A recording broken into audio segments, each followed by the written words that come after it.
ये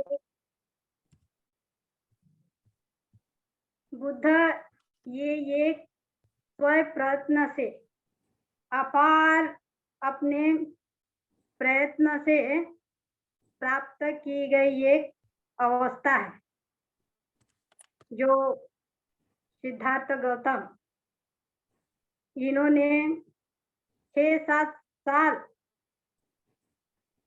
अपार एकदम प्रयत्न करके भूखा प्यासा रह के उन्होंने इस अवस्था को प्राप्त किया। ऐसे ही हमें तीनों रत्न नहीं मिले हैं। हम इतने आसानी से बोलते हैं बुद्ध रत्न, धम्म रत्न, संघ रत्न।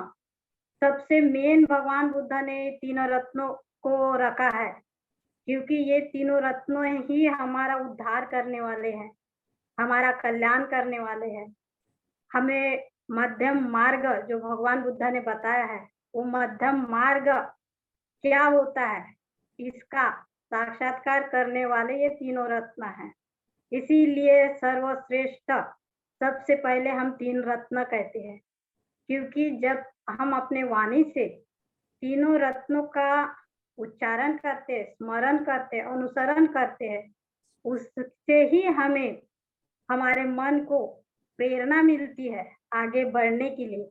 और हमारा जो मन है वो अगर हम काया वाचा मन से शुद्धता से निस्वार्थ भाव से अगर इनका उच्चारण करते हैं तो ये हमारे मन को प्रेरित करता है आगे बढ़ने के लिए।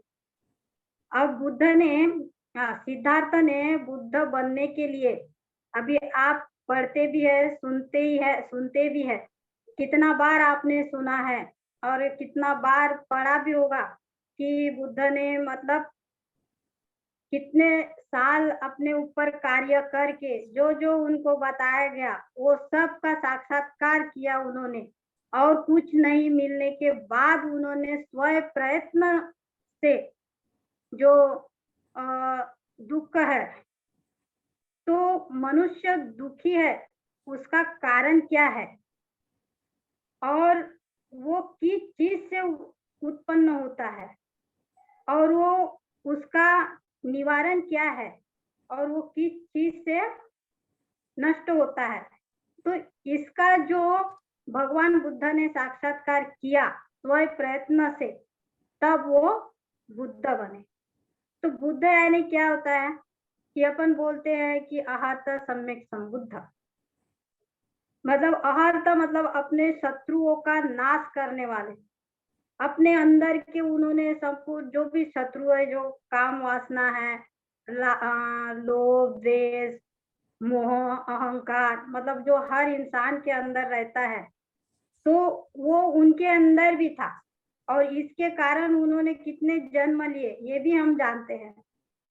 तो उसके बाद जो आखिरी जन्म उनका हुआ उसमें उन्होंने अपने उस तृष्णा को जानकर उसके ऊपर प्रयत्न किया कि मेरे तृष्णा का कारण, जन्म लेने का कारण क्या है, बार बार जन्म लेने का कारण क्या है। उन्होंने खुद को जाना, खुद को पहचाना, खुद से उन्होंने संघर्ष किया, खुद से उन्होंने लड़ाई किया, अपने जो विकारों से उन्होंने लड़ाई किया। जो अंदर जैसे अपन बोलते हैं कि युद्ध करने के लिए जाते हैं तो दूसरे राजा के कितने सैन्य रहते हैं, उसको लड़ते लड़ते लड़ते लड़ते अगर हमने विजय प्राप्त करी तो अपन उस विजय को मतलब सुख मानते हैं कि हमने ये राज्य जीत लिया। लेकिन भगवान बुद्ध अपने धम्म में कहते हैं कि खुद के ऊपर विजय प्राप्त कर लो। जितने सैन्य मतलब बाहर है उससे कहीं ज्यादा जो शत्रु है हमारे अंदर है, और हम अगर उससे लड़ते हैं और उससे जीतते हैं तो हमारा चित्त शुद्ध होता है। तो भगवान बुद्ध ने जो प्राप्त किया, जिसकी जिसकी उन्होंने मतलब अनुभूति ली अपने ऊपर कि इससे कैसे होता है, किससे कैसे लड़ा जाता है, किससे के साथ कैसा ये किया जाता है, ये उन्होंने मतलब जाना, समझा, पहचाना, और तब उसका जो चित्त है वो एकदम शांत हो गया, मतलब निर्विचार हो गया, कोई विचार नहीं उत्पन्न, कुछ नहीं, एकदम शांत। फिर उनको कोई कुछ बोले, गाली दे, मारे, पीटे, शत्रुता निर्माण करे। आप उसमें जय मंगल अष्टगाथा में देख सकते हो आठ गाथाओं को, कि भगवान बुद्ध के ऊपर कैसे-कैसे उन्होंने मतलब बदनाम करने के लिए, मारने के लिए क्या-क्या प्रयत्न किए, ये जय मंगल अष्टगाथा में दिया हुआ है। तो ये सब चीज़ों को भगवान सिद्धार्थ गौतम ने नष्ट किया और अपने चित्त को इतने श्रेष्ठ अवस्था तक लेके गए कि उसके बाद उस मन में कोई विचार ही उत्पन्न नहीं हुए। मतलब तृष्णा का उन्होंने नाश कर दिया। और निर्वाण, तृष्णा का नाश करना ही निर्वाण होता है, क्योंकि निर्वाण के बाद है, निर्वाण प्राप्त होने के बाद कोई जन्म नहीं होता है, और निर्वाण की अवस्था प्राप्त नहीं करेंगे तब तक जन्म होते रहेगा। तो भगवान बुद्ध ने 6 साल बाद यही परिश्रम किया कि मुझे उनको दुःख क्या है ये समझ में आ गया। तो उन्होंने वो कारण को जड़ सकट नष्ट किया और उस अवस्था को प्राप्त किया। तो उस अवस्था को कहते हैं हम बुद्ध। और उसके बाद बुद्ध, अब धम्म, धम्म रत्न क्या है? अब बुद्ध ने जो प्राप्त किया, जिस अवस्था को प्राप्त किया, मतलब उसका पुनर्भाव नहीं होने दिया अपने अंदर, उसको पकड़ के रखा। जो अवस्था को उन्होंने प्राप्त किया, उस अवस्था को उन्होंने पकड़ के रखा दृढ़ होकर कि इसके बाद मुझे जो अभी प्राप्त हुआ है तो उससे आगे क्या है वो जानने के लिए उन्होंने प्रयत्न किया, है ना। जो प्राप्त किया उस पद पर चलना, मतलब इंद्र कील के जैसे दृढ़ रहना, चाहे कौन सी भी परिस्थिति आए तो अपन को विचलित नहीं होना है। जब उन्होंने इस अवस्था को प्राप्त करने के बाद भी बहुत सारे लोगों ने उनको विचलित करने का प्रयत्न किया, लेकिन वो विचलित नहीं हुए, क्योंकि उन्होंने वो बुद्धत्व की अवस्था प्राप्त की।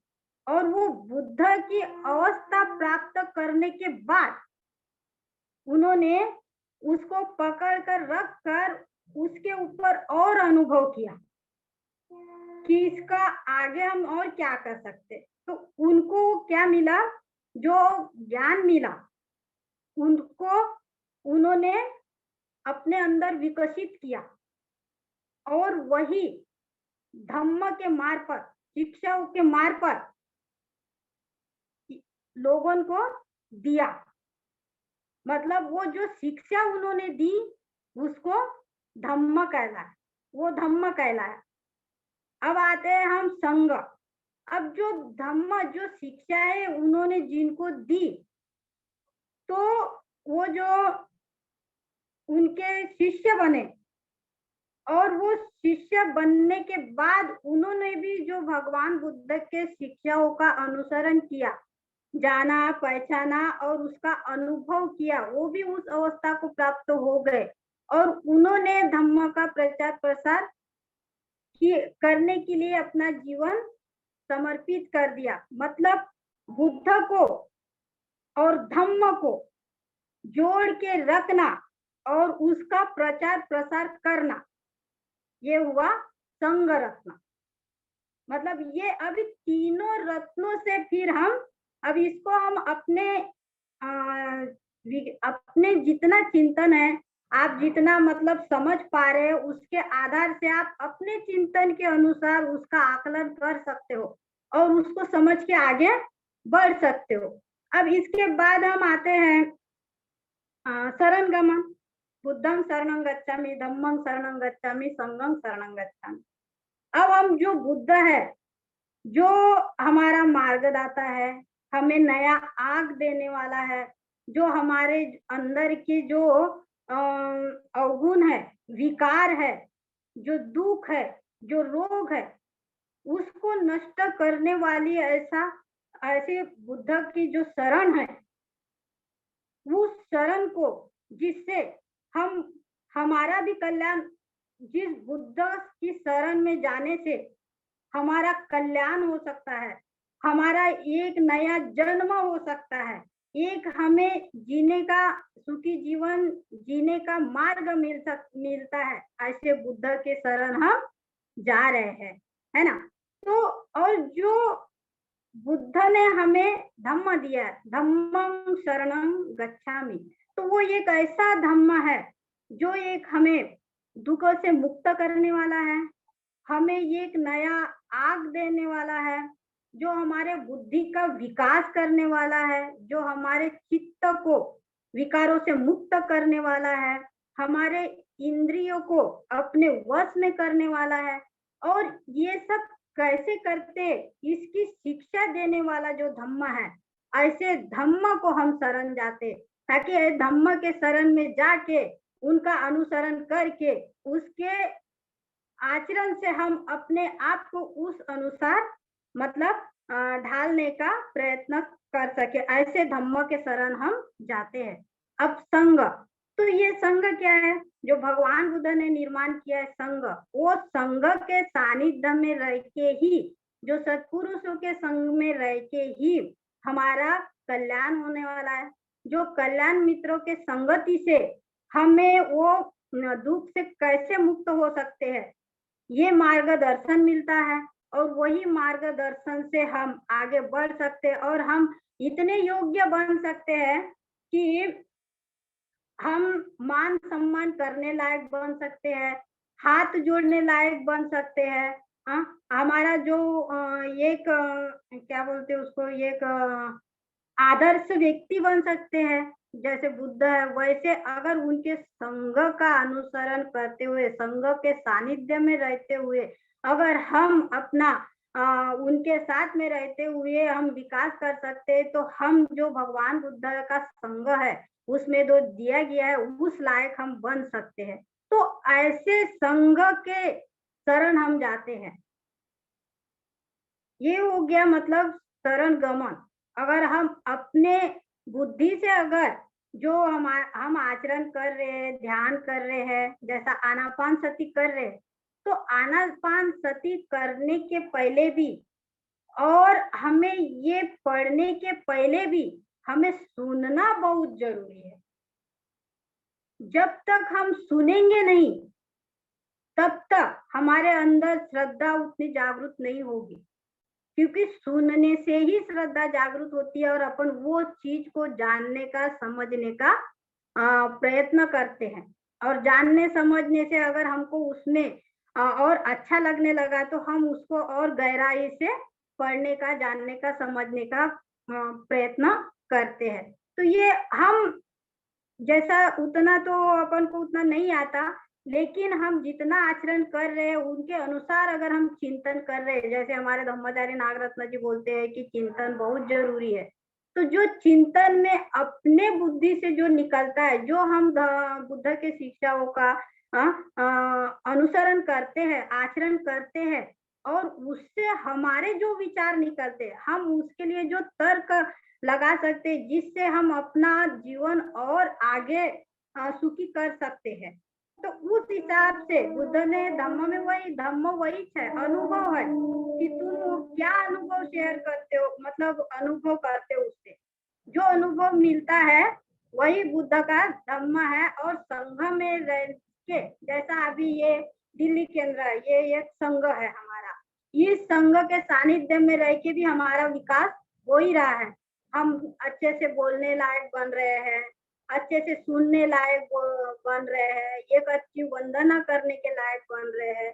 तो ये संघ के सानिध्य में, संघ को शरण जाने से ऐसा विकास होता है। अभी हम संघ की शरण में हैं, बुद्ध के भी शरण में हैं, धम्म के भी शरण में हैं, लेकिन हम अभी संघ की शरण में है, जो हमें एक नई शिक्षा दे रहे हैं, हमें उस लायक बना रहे हैं कि हमको कोई सुन सके और हम बोल सके। ये है संघ की शरण जाना, और उससे हमें सीखना है। तो इसी से ये तीनों रत्नों के शरण से ही हमें प्रज्ञा प्राप्त होती है, शील प्राप्त होती है और करुणा प्राप्त होती है। हर बैनर में या कहीं भी अपन कार्ड छापते हैं, कुछ भी मंगल कार्य हो या कुछ भी हो तो उसमें लिखते हैं ना अपन प्रज्ञाशील करुणा। तो ये तीनों रत्नों से ही हमें प्रज्ञा प्राप्त होती है। प्रज्ञा यानी परिचय, मतलब हमें वो अनुभूति होती है, ये एक परिचय होता है कि ये चीज है। तो हम समझने लगते हैं, अगर तीनों रत्नों का स्मरण करते हैं तो हम प्रज्ञा को समझ सकते हैं कि ये क्या है, और उसके अनुसार अगर हम समझ गए उसको कि इसके सानिध्य में रहने से क्या होता है, अपन को क्या लाभ मिलते हैं। हाँ, बुद्ध के शरण जाने से हमारे अपन विकारों को है नष्ट कर सकते हैं, जो हमारे शत्रु है वो बुद्ध के मार्गदर्शन से हम नष्ट कर सकते हैं, और धम्म से हम अपने चित्त को शुद्ध कर सकते हैं। हाँ, अपने मन को शुद्ध कर सकते हैं, अपने इंद्रियों को अपने वश में कर सकते हैं, और संग से हमारा जो है पहचान बनती है, ये एक अच्छा मार्गदर्शक मिलते हैं, कल्याण मित्र मिलते। तो ये तीनों रत्नों के अगर शरण में रहने से हमको परिचय होता है, प्रज्ञा प्राप्त होती है कि ये क्या चीज है, इसके शरण में रहने से हमें दुख क्या है, सुख क्या है, इसकी पहचान होती है। और उसके बाद हमें शील के तरफ प्रज्ञा ले जाती है। जब हमें जानने पहचाने की क्षमता हमारे अंदर उत्पन्न हुई, पैदा हो गई, तो वो प्रज्ञा हमें शील की तरफ ले जाती है। तो शील जो है, जो अपन पंचशील कहते हैं, तो पंचशील में सकारात्मक शील दिए हैं, जो अपन कहते हैं हर बार वंदना में कहते हैं, मैत्री पूर्ण कर्म करके अपने शरीर को शुद्ध करते हैं। हाँ, और दान करके हम अपने शरीर को शुद्ध करते हैं, शांति संतुष्टि का पालन करके हम अपने शरीर को शुद्ध करते हैं, सत्यतापूर्ण संवाद से हम अपने वाणी को शुद्ध करते हैं, स्मृति सुस्पष्ट एवं प्रदीप्त रखकर अपने मन को शुद्ध करते हैं।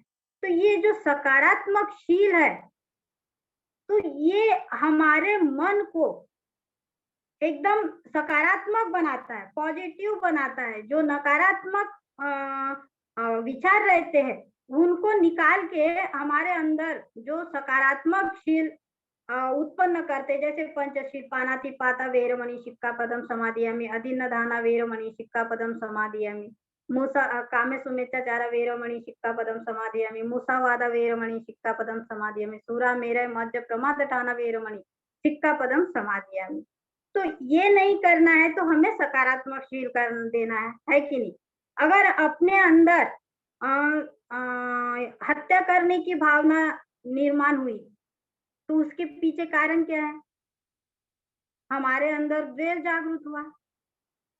द्वेष जागृत होगा तभी तो हम हत्या करने की सोचेंगे, है कि नहीं। अब हमारे अंदर अगर लोभ जागृत होता है तो हम चोरी की तरफ हम जाएंगे, चोरी करने की। अगर हमने चोरी किया तो चोरी करने के पीछे भी कारण है लोभ का। अपन को जो चीज चाहिए रहता है, नहीं मिलती तो अपन चोरी करते, क्यों, लोभ के कारण करते हैं। तो ये भगवान बुद्ध ने यही बताया कि सब के पीछे कुछ ना कुछ कारण रहता है। तो जैसे अभी जो पंचशील दिया है, तो शील हमारे कैसे शुद्ध होंगे, तो उसके लिए हमें सकारात्मक शील भी दिया है। और सकारात्मक शील का अगर हम सही मायने में अनुसरण करते हैं, उसको अपने अंदर स्थापित करते हैं और उसके अनुसार चिंतन मनन करके हम मतलब आगे पैर बढ़ाते हैं, तो हमें वो करुणा के तरफ ले जाती है।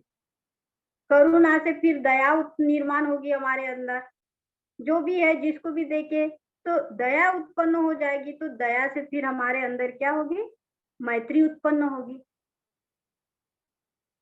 फिर मैत्री उत्पन्न होगी तो ये धम्म के सीखने के लिए हमें ये मतलब अच्छा मन हुआ कि नहीं हुआ हमारा धम्म सीखने के लिए।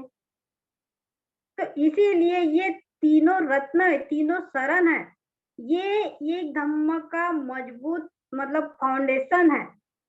ये इनके शरण में बिना गए हम धम्म में आगे नहीं बढ़ सकते, ध्यान भी नहीं कर सकते हैं। और इनके शरण में रह के अगर हम आनापानसति ध्यान करते हैं, तो आनापानसति ध्यान करने के लिए भी ये हमें बहुत मदद करते हैं। इसीलिए भगवान बुद्ध ने सबसे पहले तीनों रत्नों को दिया है और हम तीनों रत्नों का स्मरण करते हुए ही आगे के अपने कार्यों को शुरुआत करते हैं। और इसी से हमें सुख क्या है और दुःख क्या है, इसकी पहचान होती है। अब मैं जो एक छोटी-सी कहानी बताऊँगी कि दुःख क्या है, भगवान बुद्ध ने कैसे बताया दुःख, तो वो एक छोटी-सी कहानी के माध्यम से मैं मतलब बताने का प्रयत्न करूँगी कि जैसे अ, बुद्ध एक नगर में जाते रहते हैं, तो जाते-जाते रास्ते में एक किनारे में एक बूढ़ा व्यक्ति खड़ा होके रोते रहता है, ज़ोर-ज़ोर से रोता है। तो बुद्ध जाते-जाते मतलब वो व्यक्ति को देखते हैं तो उसके पास जाके रुकते हैं और उनको पूछते हैं कि भाई तुम क्यों रो रहे हो? तो वो व्यक्ति कहता है कि मेरा जवान बेटा मर गया है, उसी के दुःख में मैं रो रहा हूँ। तो भगवान बुद्ध उसे कहते हैं कि यही तो दुःख का कारण है। तुम्हारा बेटा जो है वो तुम रो क्यों रहे हो? तो बोलता है कि मैं अपने बेटे को बहुत प्रेम करता था, बहुत लाड़-प्यार से रखता था, मेरा एक ही बेटा था और वो मृत्यु को प्राप्त हो गया। तो मुझे बहुत दुःख हुआ और उसके दुःख में मैं रो रहा हूँ। तो भगवान बुद्ध कहते हैं, प्रेम ही तो दुःख है, प्रेम ही तो दुःख का कारण है। तो वो बूढ़ा व्यक्ति बोलता है कि प्रेम दुःख का कारण कैसे हो सकता है? प्रेम तो सुख का कारण होता है। तुम झूठ बोल रहे हो, तुमको सारा विश्व गुरु मानता है, हुँ? भगवान मानता है और आप भगवान रह के, विश्व के गुरु रह के आप झूठ बोलते हो। आप बोलते हो कि प्रेम दुःख का कारण है।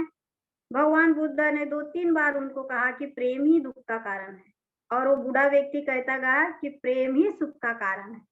फिर बुद्ध चले गए इतना बोल के और वो व्यक्ति भी चले गया। अब जाते-जाते एक दुकान के पास आता है, वहाँ कुछ जवान बच्चे लोग मतलब पत्ते-उत्ते कुछ खेलते रहते हैं। तो वहाँ जाके कहते हैं उनको कि अरे श्रमण गौतम जो है वो बुद्ध झूठ बोलता है। आज उसने मेरे को कहा कि प्रेम दुःख का कारण है। तो वो बोलता है वो बच्चे लोग लड़के लोगों को बताओ प्रेम दुःख का कारण होता है क्या? आज उसको अच्छा मैं सबक सिखा के आया हूँ और कि प्रेम ही सुख का कारण है करके और वो बोलता है कि झूठ प्रेम दुःख का कारण है। तो वो जो लड़के लोग रहते हैं वो बोलते हैं कि आपने बिल्कुल सही कहा। अच्छा किया उनको मतलब सिखाया तो। प्रेम तो सुख का कारण है, वो कहाँ से दुःख का कारण है? प्रेम मिलने से ही खुशी मिलती है, आनंद मिलता है, सब चीज़ तो प्रेम से मिलता है, फिर प्रेम दुःख का कारण कैसे होगा? अब धीरे-धीरे, धीरे-धीरे ये बात सब नगर भर फैल गई कि भगवान बुद्ध झूठ बोलते हैं और बोलते हैं कि प्रेम दुःख का कारण है। अब वहाँ के जो राजा है, उस नगर के, वो राजा तक ये बात पहुँच गई।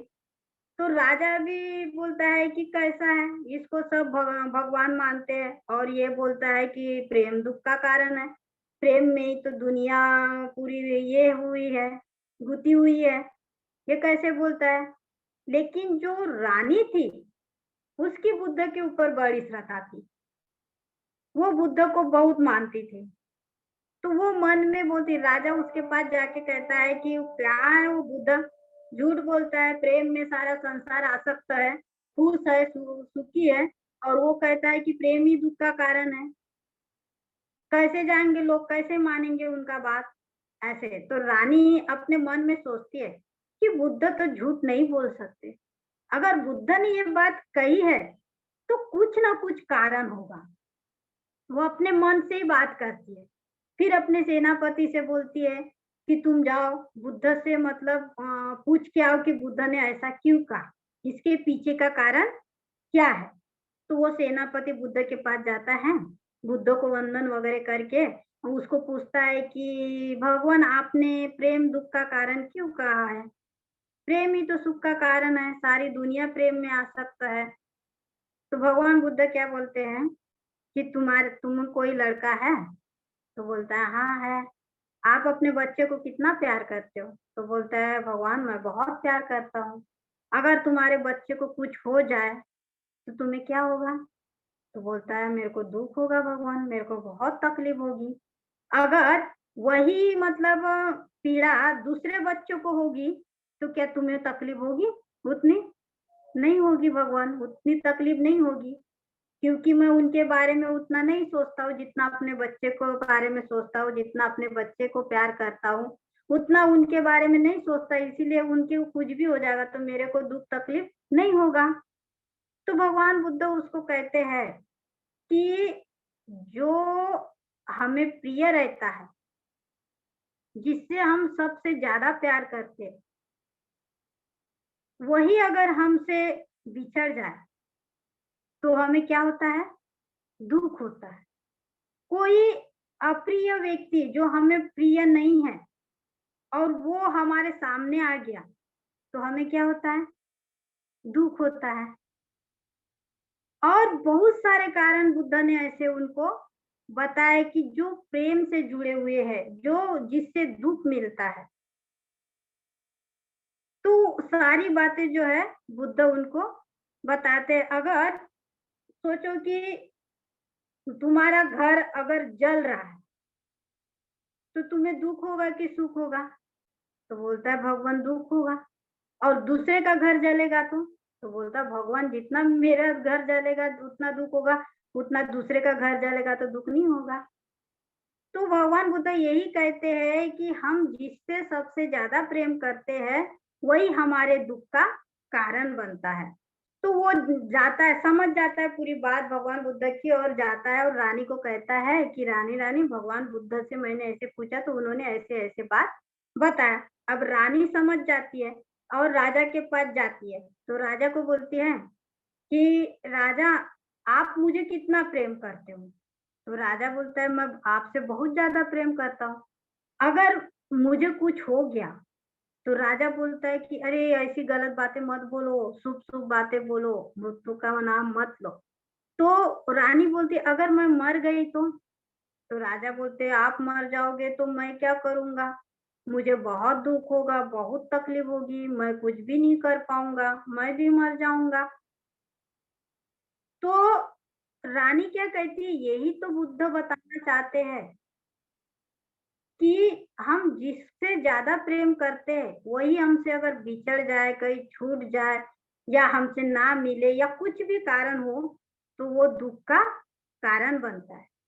तो इसीलिए तो भगवान बुद्ध ने जो 4 आर्य सत्य बताए हैं, तो उसमें सबसे पहले नंबर में उन्होंने दुःख बताया कि संसार में दुःख है। सबसे बड़ा कारण बताया, सबसे पहला। अगर उस कारण को हम समझ जाते हैं, दुःख, तो दुःख के कारण है, दुःख का समुदाय। फिर दुःख का निरोध मतलब सुख, तो सुख के भी कारण है। दुःख निरोधगामिनी प्रतिपदा। तो भगवान बुद्ध ने इसीलिए तो कहा है कि मनुष्य का जन्म ही दुःख है। दुःख बोलने से हम समझ जाएँगे अरे हमारे पास ये नहीं है तो दुःख, वो नहीं है तो संपत्ति नहीं है तो ये नहीं, तो दुनिया भर के जितने दुःख वो दुःखों को समझते हैं। लेकिन भगवान बुद्ध ने मनुष्य का जन्म ही दुःख का है बताया। जन्म हुआ करके तो हमारे को बुढ़ापा आया, जन्म हुआ करके तो बीमारियाँ हुई, जन्म हुआ करके ही तो हमें मृत्यु को प्राप्त हुए। ये सब किसके कारण हुआ? जन्म के कारण हुआ ना। और ये सब तो दुःख के कारण ही है। अगर इंसान को कुछ बीमारी होती है, शरीर में कुछ पीड़ा होती है, हमारे बोधि प्रकाश जी हमेशा बताते हैं कायन स्मृति में, अपने शरीर का मतलब 32 प्रकार के गंदगी से बना हुआ है, जो दुःख का कारण है। हमारे शरीर में अगर पैर में दर्द हुआ, तो हमें दुःख होती है, तकलीफ होता है, पीड़ा होती है। किसी भी शरीर के किसी भी अंग में अगर हमें तकलीफ हुई, दर्द हुआ, तो हमें दुःख होता है। तो ये दुःख किस कारण होता है? हमारा जन्म हुआ तभी तो दुख हो रहा है। जन्म ज नहीं होता तो दुख होता क्या? बीमारी आकर दुख होता क्या? बुढ़ापा आया करके दुख होता क्या? कोई मर गया करके दुख होता क्या? नहीं होता ना। जन्म हुआ करके तो हमें दुख तकलीफ पीड़ा होती है। और इसके कारण भी क्यों होती है, हमारे समय के पहले बूढ़े क्यों होते हैं? क्यों समय से पहले हमारे हमें बीमारियां घेर लेती है? क्यों समय के पहले हमें मृत्यु आता है? क्यों हमारे कारण दूसरे हमारे प्रियजन दुखी होते हैं, कष्टी होते हैं, तकलीफ में जाते हैं? उसके जिम्मेदार हम ही रहते हैं कि हम नाना प्रकार से विकारों से भरे हुए हैं। लोभ, द्वेष, मोह, इच्छा, आकांक्षा, अहंकार,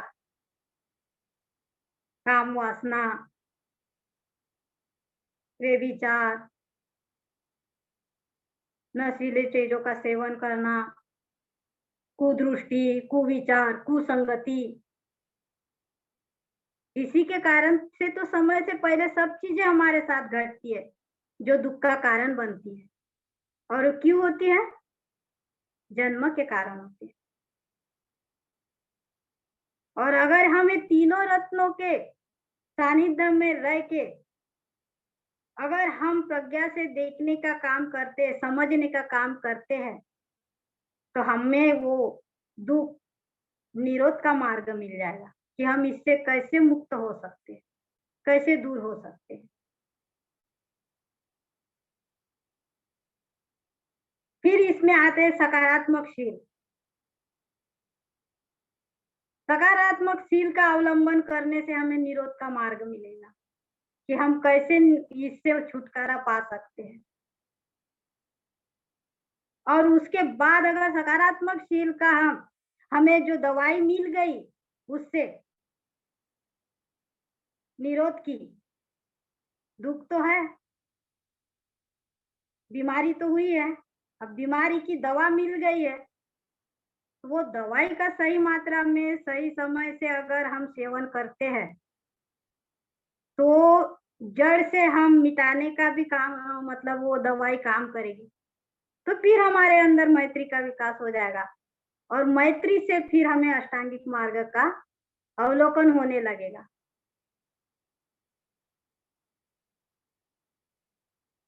फिर हमारा दृष्टिकोण बदल जाएगा और फिर हम जो ध्यान करने के लिए है, आनापान सती ध्यान करने के लिए है, थोड़ा बहुत बैठक हमारी जमने लगेगी।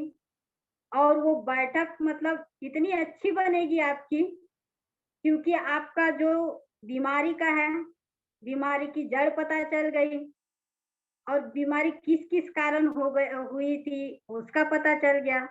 फिर वो बीमारी की सही सही आपको दवा भी मिल गई और वो दवा के सही सेवन से आप वो बीमारी के जड़ को नष्ट करने तक पहुंच गए।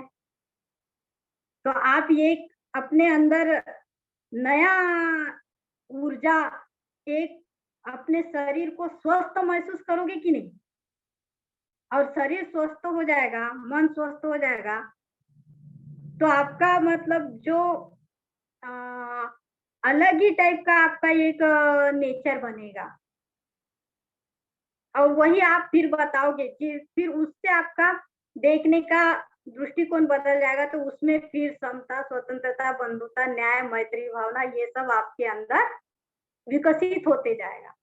फिर आप मदद करने के लिए आगे आओगे, हाँ, मैत्री करने के लिए आगे आओगे, सब चीज के लिए आप आगे आओगे। तो ये होता है तीनों रत्नों के शरण में, सानिध्य में रहने से धम्म का ऐसा लाभ मिलता है। और फिर आपके ध्यान में वो मदद करता है। फिर मन आपका शुद्ध होने लगता है, विचार शुद्ध होने लगते हैं, वाणी पवित्र होने लगती है, शुद्ध होने लगती है, सत्य होने लगती है। उससे आपके जो इंद्रिय है वो आपके वश में होने लगते हैं। आप में वो मतलब शांतता आप उसको महसूस कर सकते हैं। और वो आपके अंदर शांति देख के, आपका व्यवहार देख के, आचरण देख के आप अम, आप एक आदर्श व्यक्ति बन सकते हो। आपसे कोई भी आदर्श ले सकता है, आपके जैसा बनने की कोशिश कर सकता है। और फिर आनापानसति ध्यान अगर आपका लगने लगेगा, तो आपका आगे विकास तय है। विकास ही विकास है आपका। तो आज हमारा समय भी हो गया है और मुझे दिल्ली केंद्र ने मौका दिया और आप सभी ने मेरा साथ दिया, मुझे शांति के साथ सुना। तो आप सभी को मैं प्रणाम करती हूँ और यही अपने वाणी को रोकती हूँ। जय भीम, नमो बुद्धाय। साधु साधु साधु, बहुत सुंदर और बहुत अच्छे स्पष्ट रूप से आपने बताने का प्रयास किया है कि बुद्ध कौन है, धर्म क्या है और संघ क्या है। तो मैं आपका पुनः पुनः साधुवाद करता हूँ। और सबसे बड़ा जो दुख है, ये बार बार जो तृष्णा हमारी जगती है, यही दुख है। मैं आपका बहुत बहुत प्रणाम करता हूँ और आगे ध्यान के लिए, आनापानसति ध्यान के लिए मैं आपसे निवेदन करता हूँ अपनी ओर से और दिल्ली केंद्र की ओर से। नमो। फिर से मैं आपका धन्यवाद करती हूँ ब्रह्मचारी किशोरी लाल जी, आपने मुझे फिर से